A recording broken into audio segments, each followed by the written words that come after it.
When it comes to future trends for 2025, I think neurodiversity is going to become even more important. And I think organizations and candidates are both taking this into account far more than they ever have. So it's important for a couple of reasons. So organizations are coming round to the idea that existing selection processes, ways of working, structures of organizations and so on are just not very good when it comes to neurodivergent candidates. It just doesn't work. It is inherently discriminatory.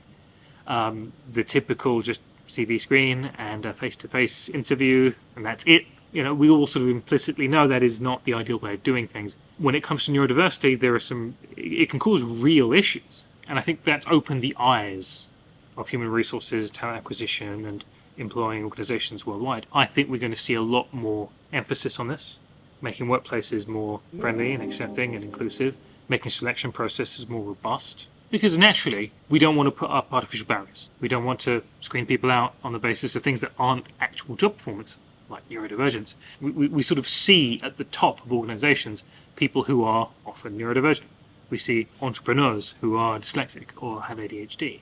We're seeing this, we're seeing the potential in front of us, and organizations think, okay, this is obviously a source of talent that we do not want to put off. And I think organizations are wising up to this idea. Now, the other piece of this, of course, is that candidates are becoming aware of this. They're feeling much more confident sharing a diagnosis, much more confident requesting accommodations or reasonable adjustments. We're going to see that more. And so it's a sort of to and fro thing.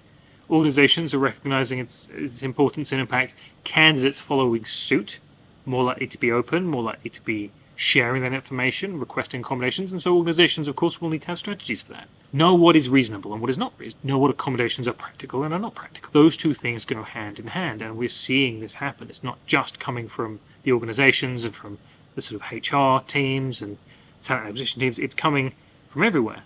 Hiring managers and other stakeholders like actual applicants and incumbent employees. We're seeing it moving that direction.